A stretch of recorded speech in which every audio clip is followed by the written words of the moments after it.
So during eras of crisis in Latin America, who was going to cover that? People who didn't know the language, was not familiar with the culture, etc. So Ricardo was one of, I don't know, very, very few across the nation that had this kind of expertise and knowledge and sensitivity to be able to be pulled into the jungles of Central America during the civil wars and to cover, the dignitaries as well as the foot soldiers, and to break his way into the major newspapers and the major magazines, etc. And so much so that he came to Texas and was a assistant managing editor for the Dallas Morning News between 1997 and 2000.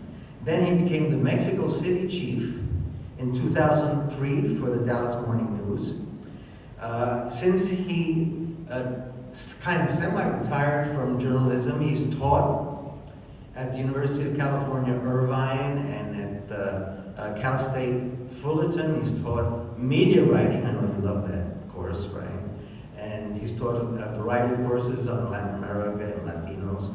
And then he has become one of the very, very, very, very, very, very few Latino journalists to win a Pulitzer Prize in 1994. And he also got his distinction in Texas in 1993 for winning the award from the Texas Associated Press for the best series. Now, I want you to give a hearty welcome for one of the very few people in the nation that has had this varied experience and who comes from a bilingual, bicultural background and has known how to unite worlds and cultures through his observation, reporting, and his experiences. He brings all of that to us. Ricardo Chavira.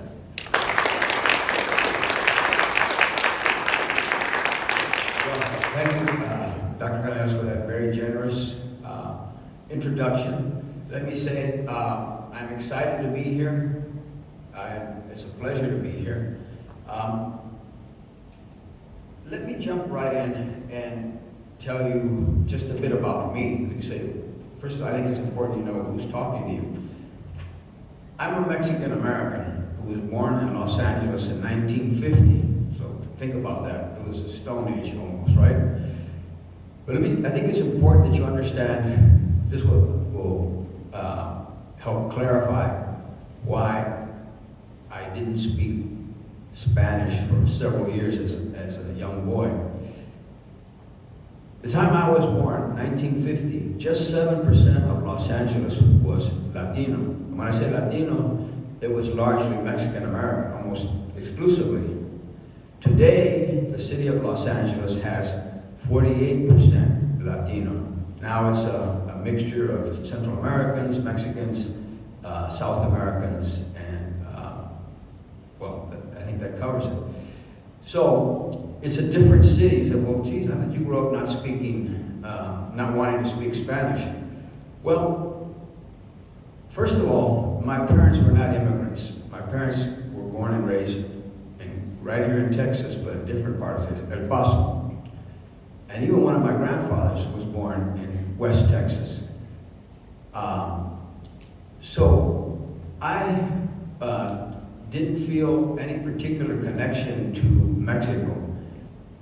Over the years, we visited Tijuana and Ciudad Juarez, which a lot of people say, well, that's not Mexico. Well, it is Mexico, but just a unique kind of Mexico, because it borders the United States. So, my father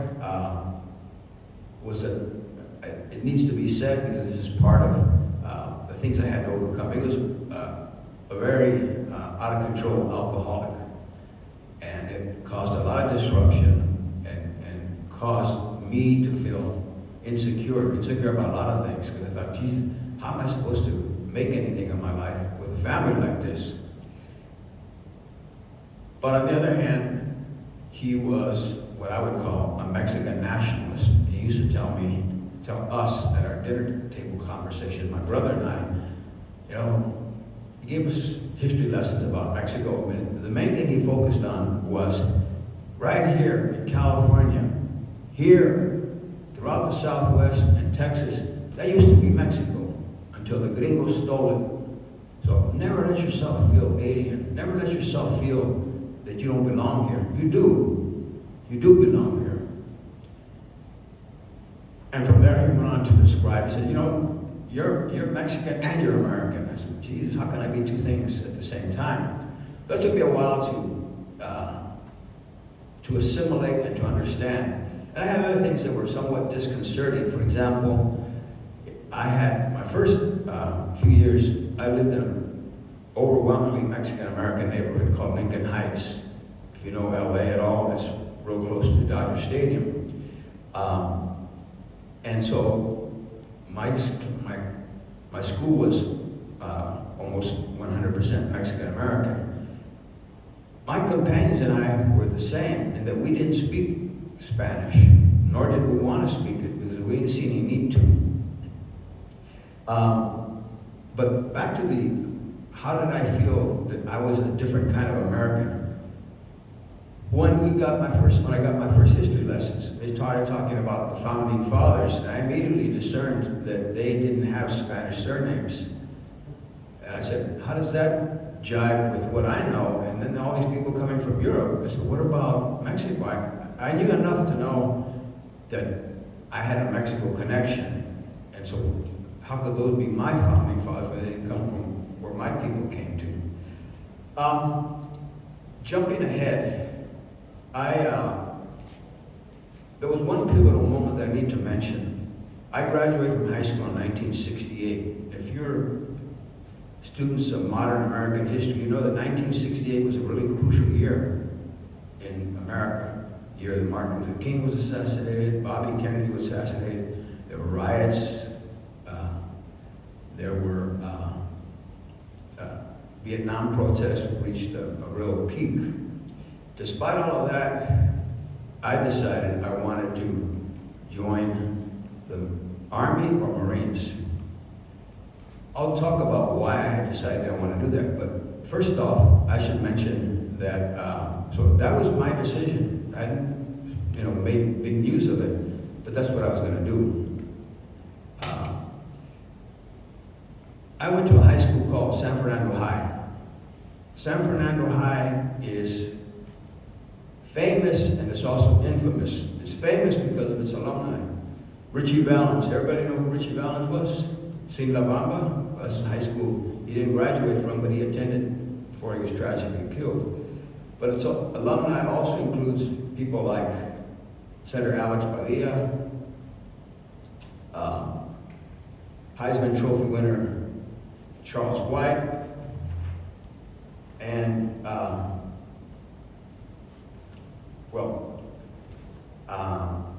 and even George Lopez, comedian George Lopez, also is an alumni. So I don't consider myself a distinguished alumni, but in any case, I went there. What is not the infamous part of it was a complete academic basket case.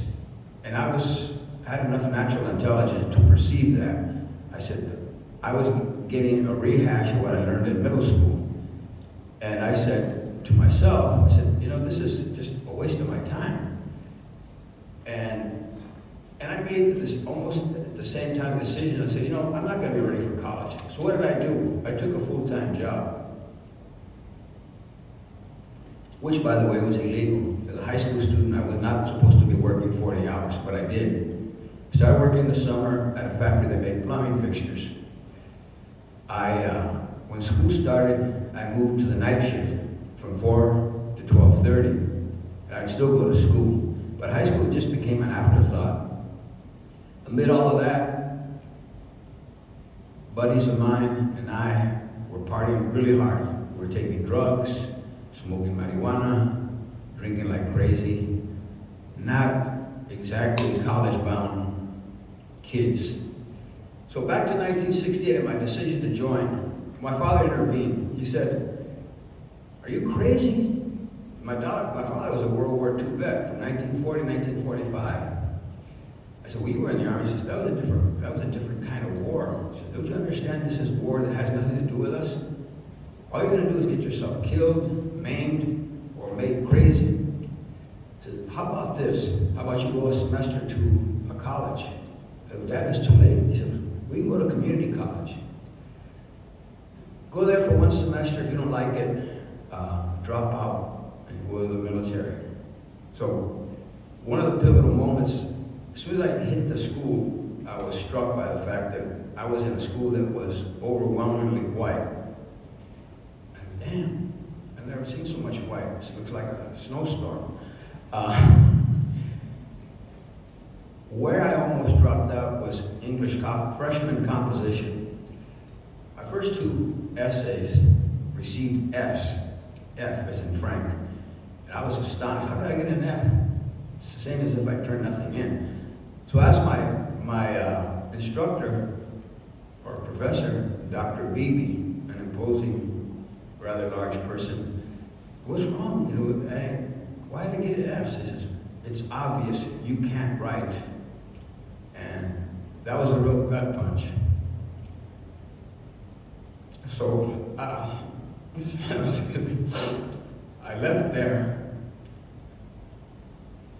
feeling like I didn't belong. But that then turned into anger, and the anger was, I'm going to get my degree one way or another. So I did. I made it to, I got my BA in journalism. And why did I choose journalism? Well, Dr. Canelos alluded to it a bit. I knew that I was an avid reader of the Los Angeles Times, and I'd watch the national news. I said, where are we?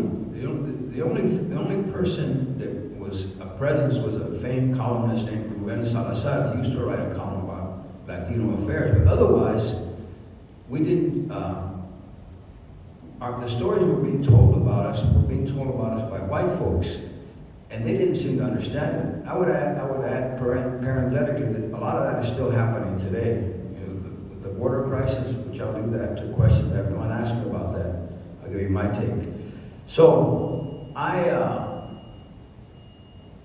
was, you know, I got two academic scholarships. I was a good journalism student. I worked on the student paper, and I thought, you know, I have impeccable credentials.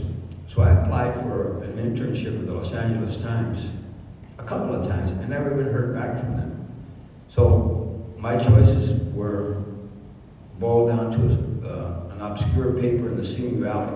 Simi Valley, as you know, is the home of the Ronald Reagan Museum, just north of San Fernando Valley. And I was assigned to a bureau in a place called Moore Park. Moore Park was a rural community, predominantly white, but it had a small Mexican population. They worked in the citrus orchards that surrounded there. They worked at an egg farm. Let me know if I'm running out of time, Doctor. And so I said, well, this is one of the reasons I got into journalism, to talk to the voiceless, to represent people that aren't noticed, that are ignored. So I wrote stories about them. And the one that seemed to hit a raw nerve among the white readers was the fact that Moore Park High was ignoring monolingual Spanish speakers. They were just shunted aside, left to their own devices, and they couldn't understand a word. So the fact they couldn't speak English meant they were not going to get an education. When I wrote about that, that provoked a loud protest from the white readers. They even circulated a petition demanding that I be fired because I was stirring up the Mexican population. And fortunately, I wasn't. But I was, you know, I said, these readers are threatening not to cancel the subscriptions. Jesus, is this really happening? Yeah, it really is happening. But that hadn't been my first time I had seen some racism.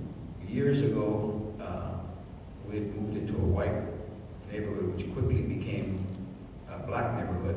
My mom was engaged in a street argument with a white woman, And she yelled to my mom, "Go back to Mexico." My mom shot back, "You go back to Germany or wherever the hell you're from." So this go back to Mexico thing astonished me. I said, "Why? You know, my mom's not from Mexico." I was 8 years old. So I would see evidence of racism here and there. But really, to summarize my personal life, because this really, to a large extent, dictated what kind of a reporter I was going to be. I was going to be a reporter who identified with the marginalized, with the voiceless, with the less powerful, even with the oppressed. So,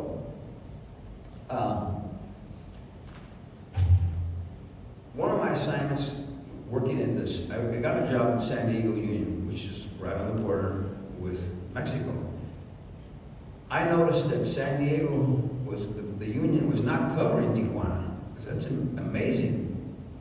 You know, it's a city of, at that time, of nearly 1 million people, and it was a full-fledged city. So I convinced the paper to let me work. This is where my Spanish-speaking ability came in. I, in the process of reaching this, had come to love Mexico, thanks to the fact that my father took us on a 6-week-long road trip all the way to Mexico City. And there's one lasting impression I had. Mexico City, when we went there in 1960, that was the year we made our trip, was a city of 5.5 million people, twice the size of LA. And it was sprawling and somewhat out of control, but it was running. People were working. I said, damn, this big city, and it's being run by Mexicans. We can do more than sweep streets or be janitors or sell cars like my father was doing. We can actually, we have the wherewithal to do that. So, I was allowed to cover Tijuana, and I began to do that and began to learn about Mexico. I assumed Mexico was a democracy, but thanks to two very astute journalists and Mexican journalists in Tijuana, I soon learned that that was all a facade. Mexico at its core was an authoritarian dictatorship. It had parties, it had a facade of, it had opposition parties, it was voting, but in fact it was all controlled by the PRI. It was the Institutional Revolutionary Party that ruled for 70 years, and it controlled every facet of American, Mexican life. So jumping ahead, I end up at Time Magazine. I would like to say thanks to my good work and my persistence. I applied for that job for 2 years, and I never took no for an answer. I took no first several times, and then finally that no came into, okay, we'll interview you. So I got hired and was sent, my first assignment was Mexico City at the start of 1984. Now, why is that year crucial? Well, it's crucial because in 1984, Central America, I should add, when I was in Mexico City, my territory included Mexico, the whole country, and all of Central America. So Central America had become a real important foreign policy issue for the United States. Why? Because there were civil wars going on there that pitted leftist insurgents against long ruling dictatorial, usually military governments. 1979, the Sandinista rebels overthrew the Somoza regime and became more or less, somewhat like the Cuban government. That is, they were leftist in orientation, and they had come to power just as Fidel Castro had come to power through the weapon. Meanwhile, in Salvador, there was a full-scale civil war going on that pitted 5 revolutionary groups that worked as a coalition, if you will, and they were going tooth and nail with the Salvadoran government. The United States was supporting the Salvadoran government. The Cubans, to some extent, were supporting the guerrillas. The guerrillas actually got their support through an organization called the Committee in Solidarity with the People of El Salvador, which was worldwide, and they were taking donations for aid to the Salvadoran people. In fact, what it was doing was buying weapons. So,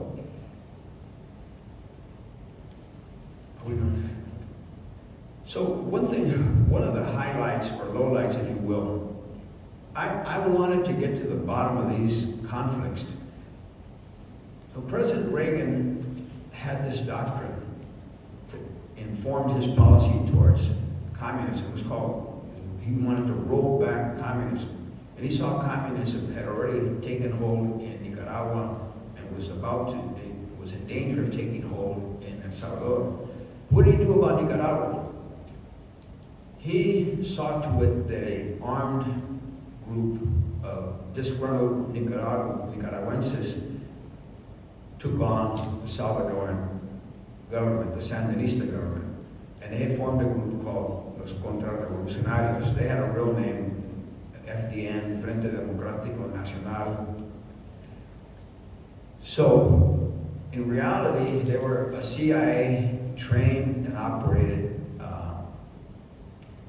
quasi-insurgency.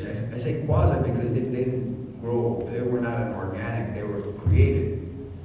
And they were being run out of Honduras. Honduras had allowed their territory to be used as base camps. And from these base camps, the Contras, as they were called for short for Contrarrevolucionarios, were making raids, conducting raids into Nicaragua. And speaking honestly, these were kind of terroristic raids. They were hitting farms and just kind of disrupting the government. The U.S. Embassy in Tegucigalpa, the capital of Honduras, was overseeing all of this. So I, being extremely curious, I wanted to get to the bottom, because the Contras were saying, we're taking over. We've got control, we've got civilians are loving us. So I said, let me put that to the test. The only way I knew how to do that was traveling with the Contras, which mid-trip I realized was an ill-conceived idea. In any case, I was able to go with the Contras, photographer and I. It was Holy Week of 1984. We spent all that time trekking through a large portion of northern Nicaragua. First of all, I didn't see any civilian support to speak of. When we would arrive to a farmhouse, normally people didn't have anything to offer us. There were no foods, always the civilian support. When we encountered, we had a close call with the Sandinista military troop. And what the Contras did, because they weren't supposed to fight, we hid. We hid in the bush, in the brush, and I could hear these soldiers marching just above us. Finally, at the end, I was a wreck. My feet had been blistered, and the blisters had turned into open sores. I could barely walk. We were malnourished. There was one time we just had a cone of brown sugar to gnaw on to kill our hunger. So we finally made it out of there. It proved instructive to me. It told me what you are told by officials has to be confirmed by you putting eyes to the ground, looking at what's really happening. And that played out, that was true in El Salvador. Salvador said, these are terrorists, all they want to do is disrupt the country, blah, blah, blah. So much like I did with the Contras, I talked my way into spending time with the FMLN, which was comprised of 5 groups, among them the People's Revolutionary Army, which was known by its acronym ERP, for a Spanish acronym. Took me 2 years, again 2 years, to get them to say, you can come and spend time with us in our territory. They control 2 departments. Which department is a province, Morazan and Chalatenango. So I went up into Chalatenango with a few other reporters and a photographer, and here's what I saw. They had solid civilian support. And one of the reasons for that was the FMLN was providing medical care to the extent possible. I should add here that what I saw of the Salvadoran countryside was that the campesinos, the peasants, had virtually no medical care, spotty education. So they set up these kind of primitive clinics. They had schools, actually had schools for the kids. And they even had catechists, which surprised me. These are catechists, for those who aren't Catholic, are people who teach about the Catholic Church. And they had a priest there, whose name right now escapes me. I know he was a Belgian, and he was with the guerrillas. There's a contradiction. How can these guys be hardcore Marxists and have a priest among them? So, a couple of things I would say about that. I can say this now, I couldn't say it then. I couldn't really tell if their cause was right or wrong, but I knew in a general way that they were fighting against a bad government. And I saw, this is the other thing that pretty much blew me away. I said, these are all young people, primarily university educated, as well as campesinos, who fighting in exchange for nothing. The Contras, by the way, were getting paid $500 a month, so they were paid fighters. This is the first time in my life I've seen anybody go all out, put themselves on the line, put their lives at risk in exchange for nothing except the promise of a better country. And as I say, that left a lasting impression. I want to just talk about one more country because it's interesting and you will find it's referred to often. But before that, let me go back to El Salvador and Central America. The U.S., what it did was prop up a repressive government and fuel the war. It was only in 1992 that it decided that the guerrillas and the military had fought to a draw, and then they created a peace process and then walked away from El Salvador, leaving it a total wreck. And that's the reason, in large part, why you're seeing what's happening at the border. Salvador now is gang infested, not a safe place. There were no gangs, by the way, at the time I was there. I wanted to spend a few minutes talking about Cuba, because it's a country you may have wondered. You've seen some news about protests and what have you. I went there first in the end of 1989. In my very first trip, I saw Fidel Castro deliver a speech. And that was a remarkable experience, not because I was in agreement with his what he was saying, but his dynamism and his charisma and his ability to rivet your attention was beyond belief. You were just like enraptured, at least I was. And when I read the speech later, I said, well, this is not such a big deal, but the way he delivered it made him a charismatic figure. So, I went to Cuba expecting it to be a dictatorship, and it was, but it was a different kind of dictatorship. First of all, I was met by a member of Internal Security who was with me all the time, so I couldn't speak to anybody freely. And what I noticed is that the society was a police state. People were not being disappeared as they were in El Salvador. In El Salvador, I didn't talk about that, but there was a lot of disappearances. There were death squads. So if you were against the government, as it was true in Guatemala, most likely that meant you were going to be killed, and be killed in a horrific way, which you would just be snatched away and never seen or heard from again because you were killed. There was no judicial process. So in Cuba, I went to repeatedly. It's not an exaggeration to say I've been to Cuba somewhere around 40 times. Part of the reason is I ended up marrying a Cuban from the island, and through her and seeing Cuba through the eyes of just everyday Cubans, I came to have some appreciation for it. Here's what I will say about it right now. And I'm no bona fide expert, but I speak from experience. Cuba is a terrible place to live, largely because it's an economic wreck. And part of the reason for that is the communist government has always been inept at running the economy. So you see all this fertile land you think it's hard to believe, how can Cuba not produce enough to feed itself? Secondly, it is repressive. It's repressive to the extent that if you say anything out in public too loud, state security will be all over you. You may get a warning, or you may be whisked away to jail. I would add that one of my wife's uncles stole and butchered a cow from a state-owned farm. Well, they tracked him down and found him. For that crime, he got 17 years for stealing a cow. So it's a government that has instilled a lot of fear in its people. That said, Cubans love their country. They make the distinction between government and country. They have a passionate love for their country. And many of them wouldn't think of leaving. You hear all these people leaving. Yeah, people are leaving. It takes a special kind of person to uproot yourself and go out into the unknown. But what's happened is word of mouth has come back. And they said, it's not a land of milk and honey exactly. You have to work hard,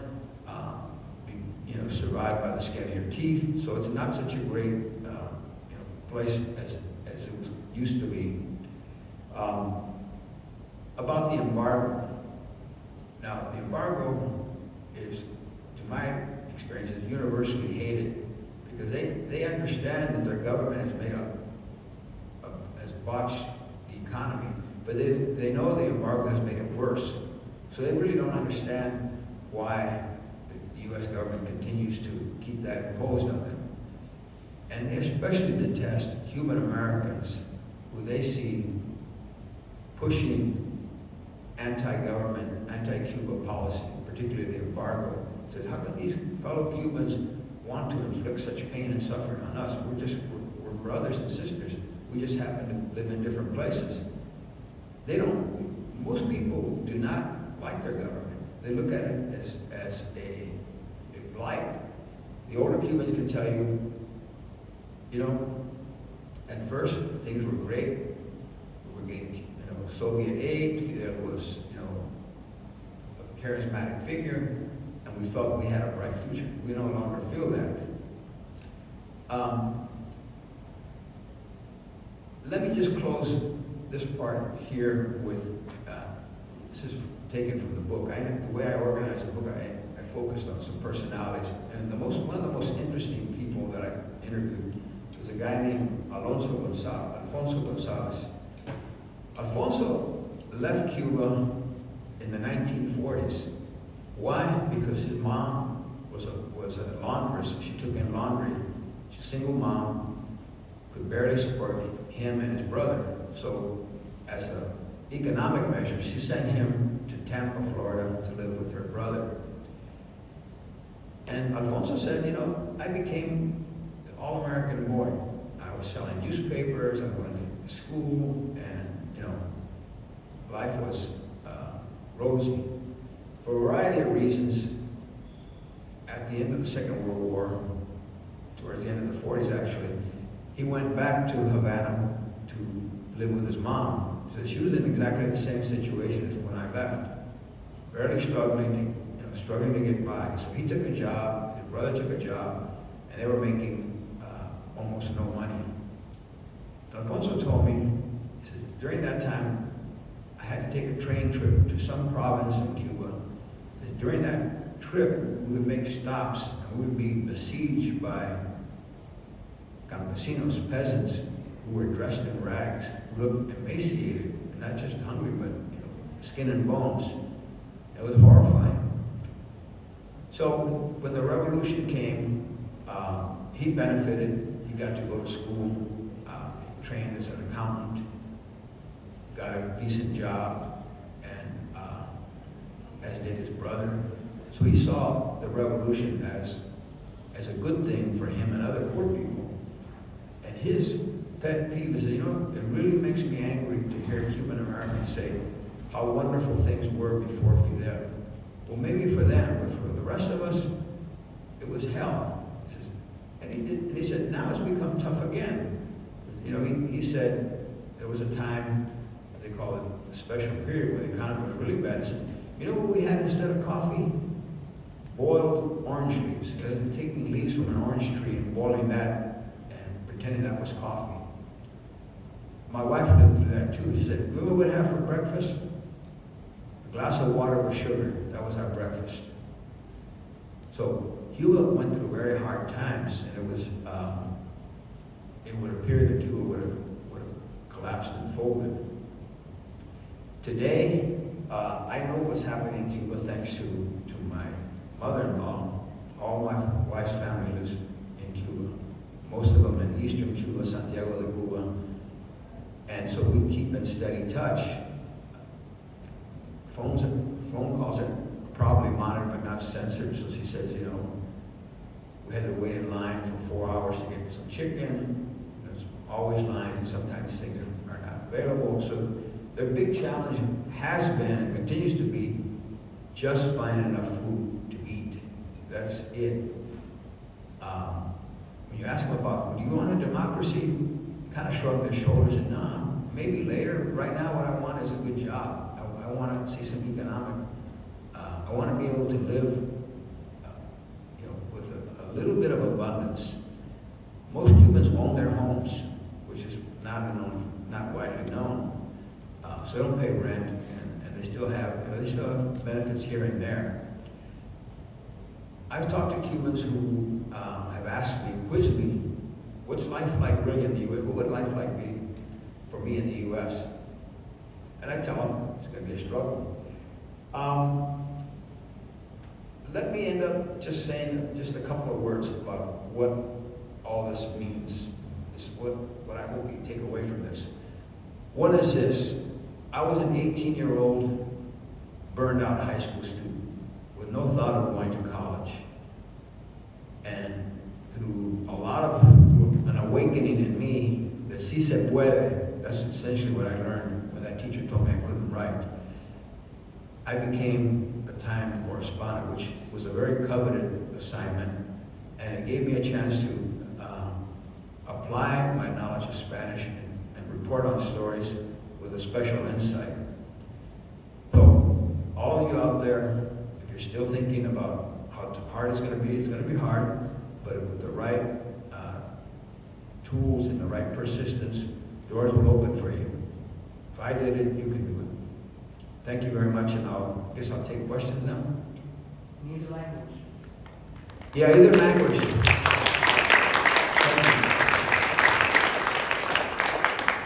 Feel free to ask questions in either English or Spanish. Yes? I know you mentioned speaking Spanish or several years when you were young because you were your dad was surrounded by kids who didn't need to. So when was it that you made the decision to improve your Spanish? Good question. One that I decided to improve my Spanish. Actually, that happened during towards the end of the trip to Mexico. Because I started encountering, difficulty. I couldn't really talk to anybody. My father did all the talking. I said, and when I fell in love with Mexico, I fell in love with the culture, and I went back, started reading about pre-Columbian. We saw the pyramids, Teotihuacan. I said, man, I come from a good place. I need to identify. So I made it a priority for myself to learn Spanish. I took Spanish classes, I practiced, it took me many years. I took college courses in Spanish, and so I'm glad that I did. Anyone else with some curiosity? Yes, miss. So when somebody asks you where you're from, do you say Mexico, or do you say, how do you identify yourself when somebody asks you that question? Well, to be factual, I'm from Los Angeles. I have to say that because in my heart, I feel that Mexico is my second home. When I go there, I feel very much at home. I don't feel like an outsider. So, I need to stick with facts, and that's what, I spent 26 years of my life in Los Angeles, so it's hard to deny that. And although I did live in Mexico for 4 years. Yes, sir.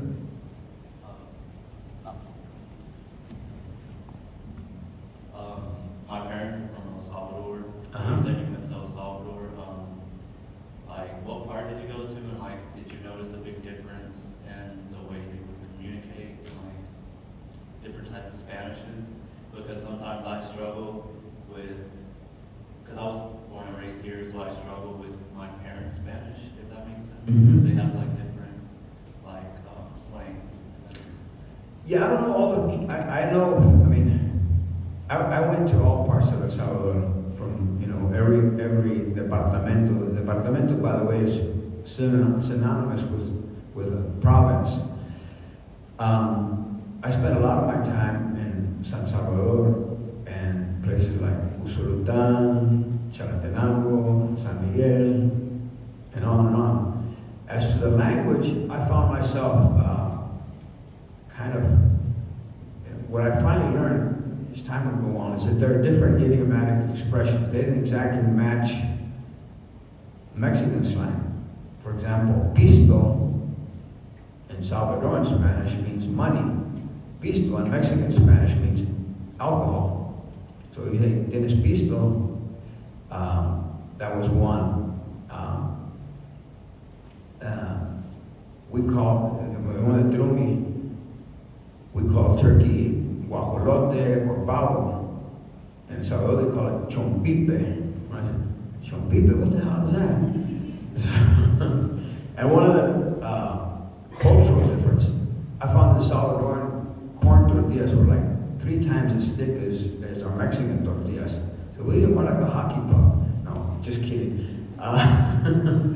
And I found, again to my amazement, that Salvadorans did not eat chile. And when they found out that I did, oh no, eso te va a hacer daño, no lo comas. And there wasn't like millions and millions of us who eat chile on a, if not daily, regular basis, and so far, no harm. So I didn't notice there was much regional slang differences, but they definitely spoke a different kind of Spanish. They had a different accent than Mexican Spanish. I could, you know, tell right away. Let me add one thing about being Mexican, ethnic Mexican and Spanish speaking. It put people that I was going to interview at ease right away, because they figured he's one of us.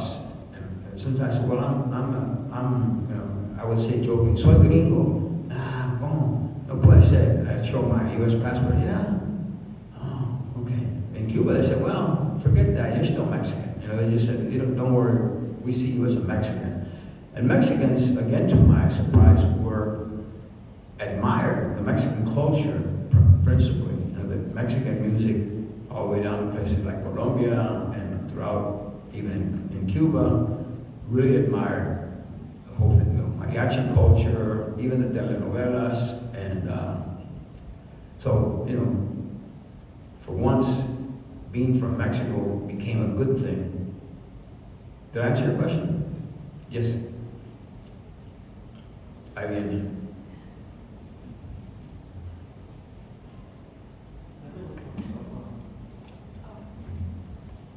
Hello. Estamos en español. Yo soy peruana, mi esposo es peruano.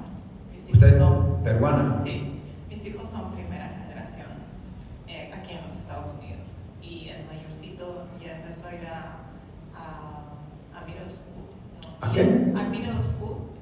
Middle school, ajá. Sí, entonces él está teniendo ese contraste de identidad, que nació aquí, pero parte de él es de Perú. Entonces, ¿qué podemos hacer nosotros como padres para evitar ese choque de identidades en algún momento para nuestros hijos?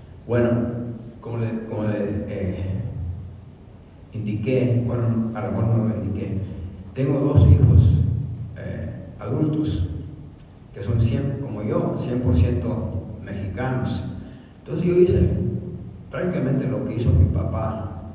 Yo les comencé a decir, mira, ustedes son muy bendecidos, porque ustedes saben exactamente dónde vienen. En nuestro caso particular, todos mis ancestros son del estado de Chihuahua. Entonces ya pude identificar precisamente dónde vinieron, qué pueblos, qué ciudades. Entonces yo le digo, todo el mundo te va a ver como algo diferente. Tú no puedes ser un americano regular, like a regular American. Tú no puedes perderte entre ellos. Entonces, es bueno, es una bendición tener una cultura peruana, tener una cultura muy admirable de los incas. Hay muchas cosas. Debes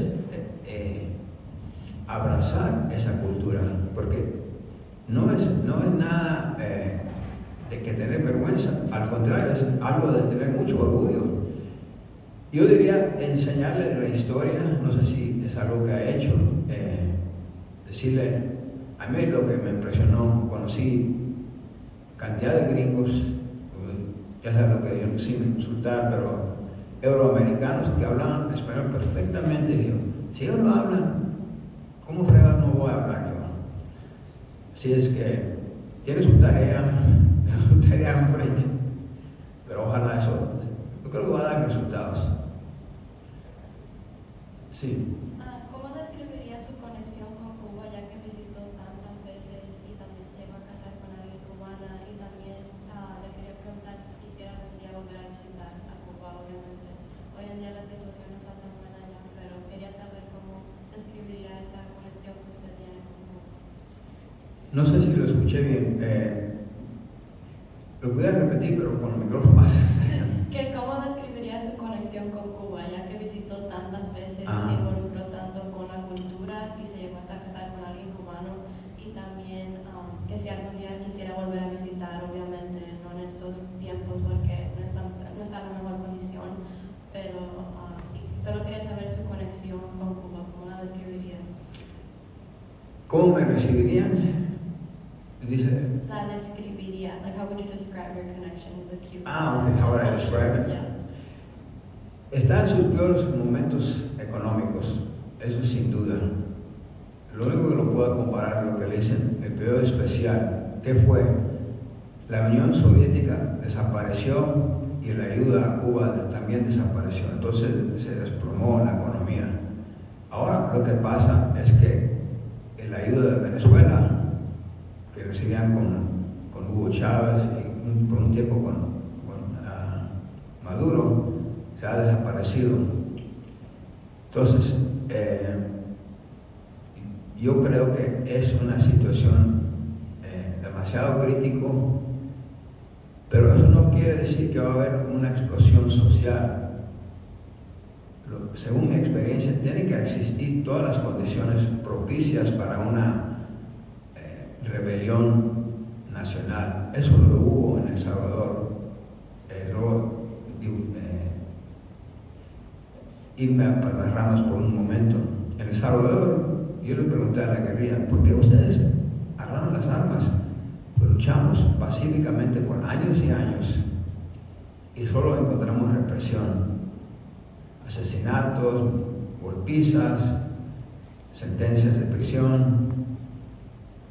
Y de veras había un fervor, un deseo muy profundo entre muchos salvadoreños para cambiar el gobierno. Entonces no nos queda otra opción más que sacarlo a la fuerza.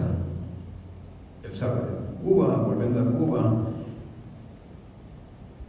afortunadamente o desafortunadamente, digo, tal vez afortunadamente porque implica el derrame de sangre, porque el gobierno cubano no se va a dejar sacar del poder así. Han limitado nuestros viajes porque sabemos que vamos a batallar mucho para encontrar lo necesario. Nosotros estamos acostumbrados a, por ejemplo, esto de repente desaparece, no hay. Cuando mis hijos eran pequeños, usaban Pampers, de repente desaparecían por semanas. Entonces es un país difícil, donde es difícil vivir, aún para los cubanos. ¿Le contesté bien su pregunta? Sí.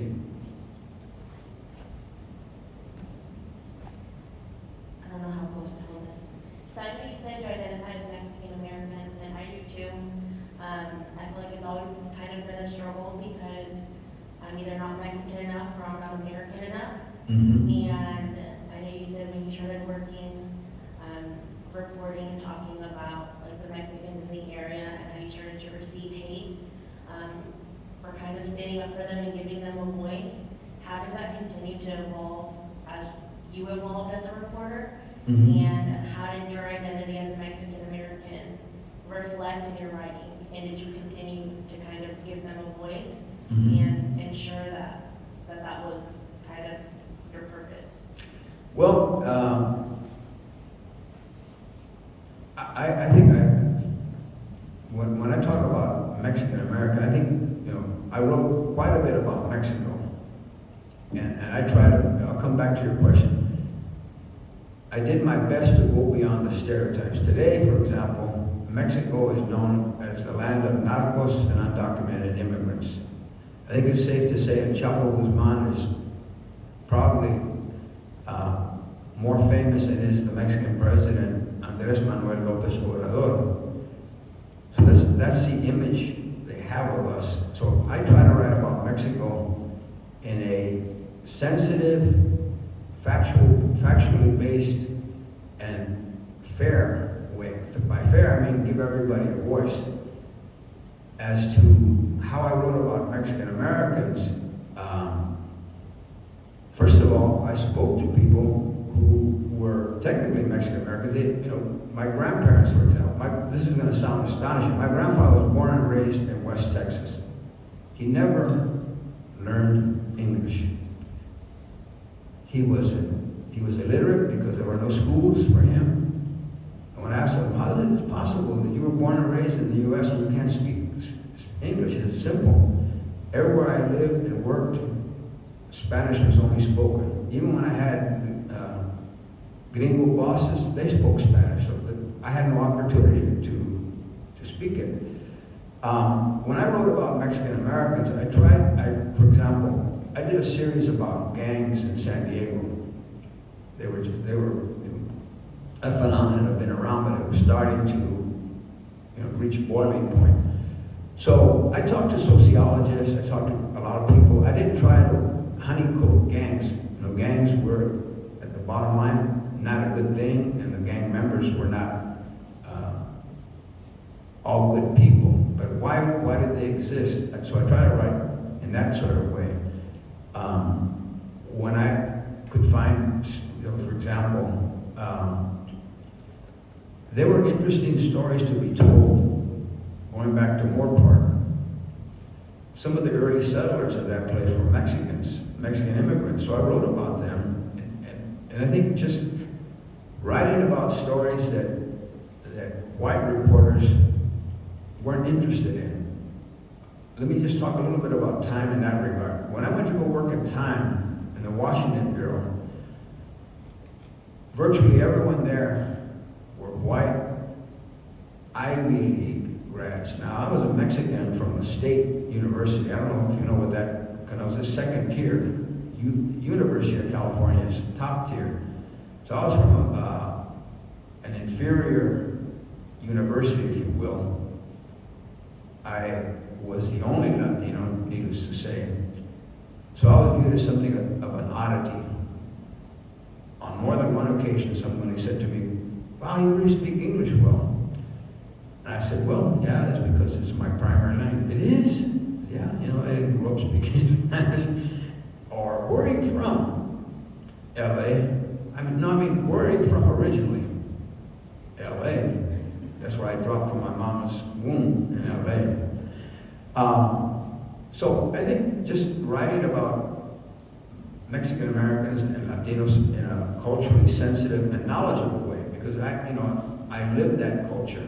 I understood that culture, and white people often didn't. Let me add one other thing. In El Salvador, I was, for a little bit, the LA Times had a Mexican American reporter there named Juan Vasquez. We didn't overlap very much. But I noticed when the white reporters were interviewing country people, campesinos, they were fluent in Spanish, but they didn't have the cultural sensitivity. They approached a campesino with a notebook in hand. "Hola, yo soy the New York Times. ¿Puedo hablar contigo?" What? Campesino, they weren't culturally sensitive. The way you approach them is, you talk chit-chat, have an easy talk. Say, "Hey, by the way, I'm a reporter. mention your name or whatever. Oh, yeah, yeah. They had to ease them up. And they depended a lot on the U.S. Embassy to tell them what was going on in the country, whereas I went out and, because I felt, if you're going to write about the war, you had to be where the war was being fought. You couldn't just stay in the safety of San Salvador. Yes, I'll come back to you. So what journalists or even news outlets would you say typically have the accurate information? Because you were saying that you have to be on the ground to kind of just know what's actually going on. Are there any journalists that you particularly really trust? Can you repeat? I'm sorry, I didn't catch it all. So are there any journalists or news outlets that you prefer to get your information from because you know that their information is accurate? Okay. The news source I trust the most is the BBC, because they have the broadest, most complete, and sometimes the most culturally sensitive. They have editions in Spanish and a number of languages. I even like BBC TV. All the others, the biggies, the New York Times, the Washington Post, I subscribe to the Post and I, read their stories and sometimes have to post comments because they say things that are just incomplete or historically inaccurate. And, for example, journalists are taking as a given that there's a crisis at the border. I'll take this opportunity to give you my take on that. There's nothing the only thing that's happened is more people are coming to the border than before. But nobody is being put in jeopardy.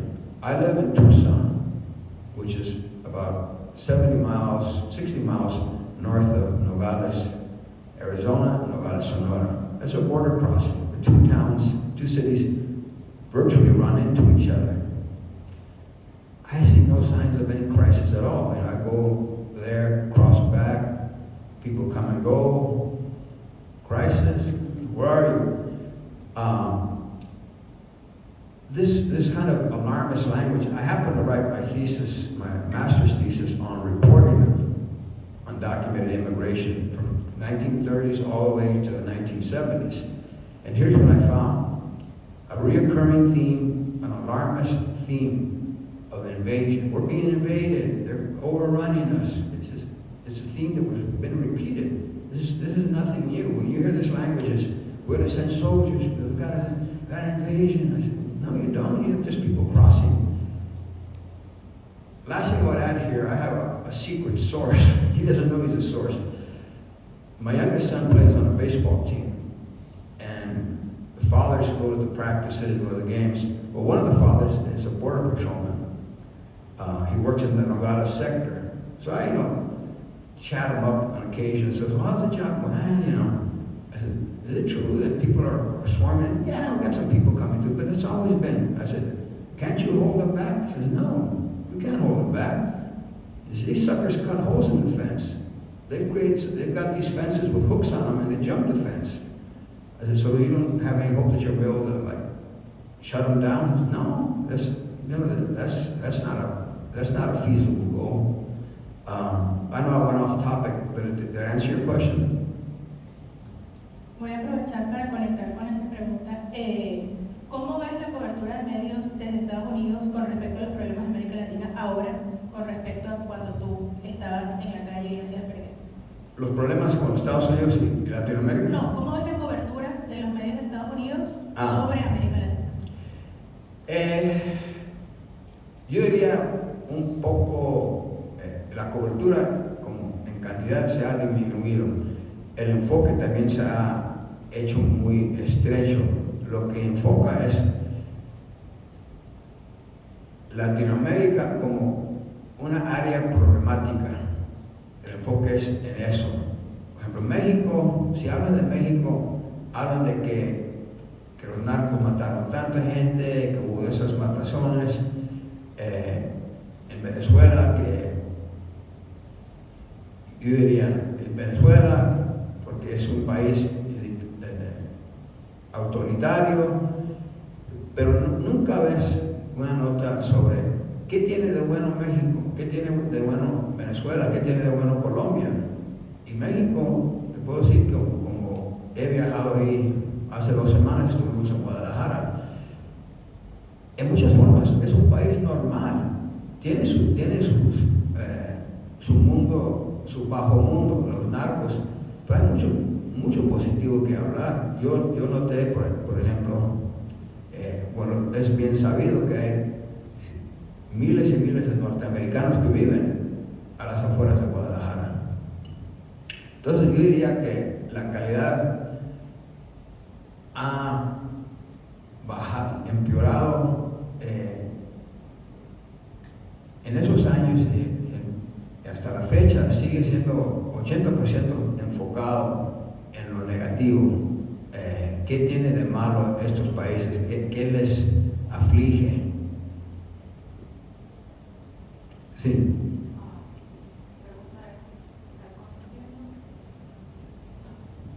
Conociendo ahora el curso de su carrera, usted ha estado, como se dice en nuestros países, donde las papas queman. Donde las papas queman cuando está en situaciones difíciles. ¿Usted alguna vez ha temido por su vida, por su integridad física? Y si ese temor, ¿cómo ha lidiado con ese temor? Y si el español su oído le ha ayudado en algún momento con eso. Bueno, al final no abundé en el tema, pero cuando hablé de mi viaje con la Contra, el último día nos detectaron un grupo bastante numeroso de soldados sandinistas, o sea, los enemigos. Lo venían persiguiendo. Entonces, por prácticamente 24 horas íbamos caminando casi sin pausa.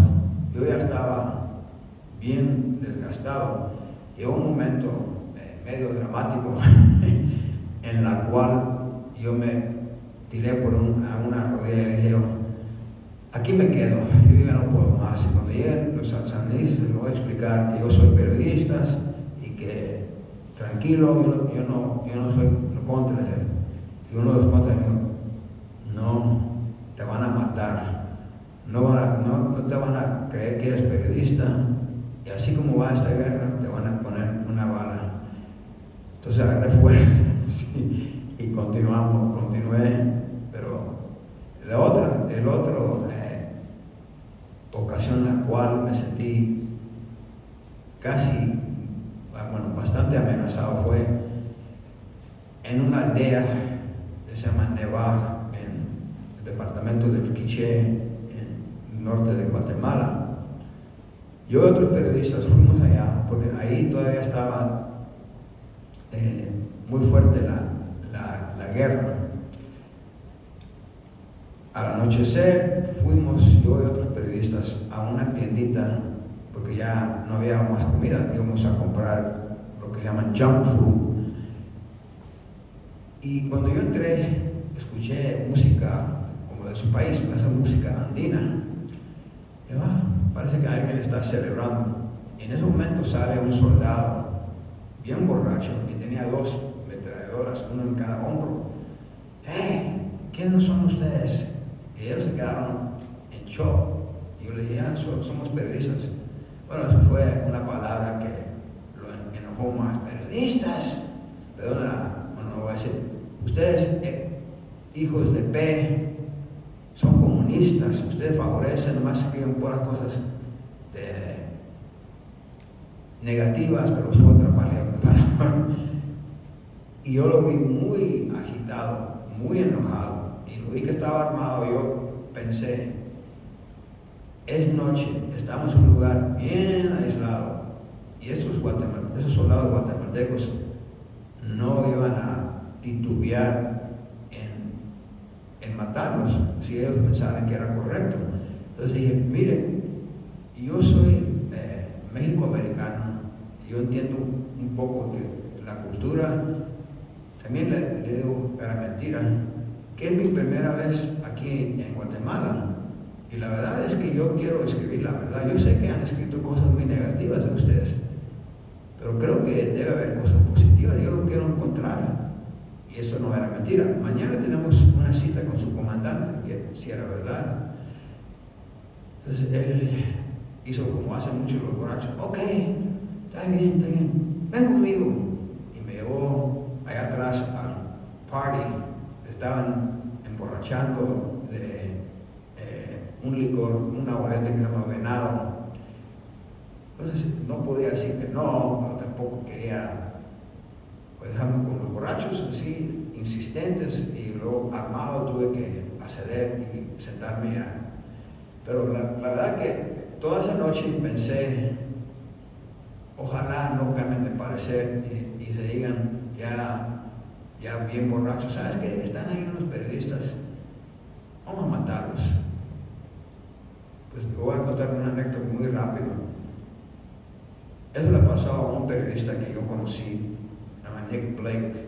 Dijo, vamos, yo quiero hacer una caminata por el norte de Guatemala. Y dijo, oh no, ¿qué estás loco? No, así se vamos a conocer, etcétera, etcétera. Y dije, no. Ok, fue él con otro gringo. En esa caminata fueron capturados. Cuando trataron de escapar, los asesinaron.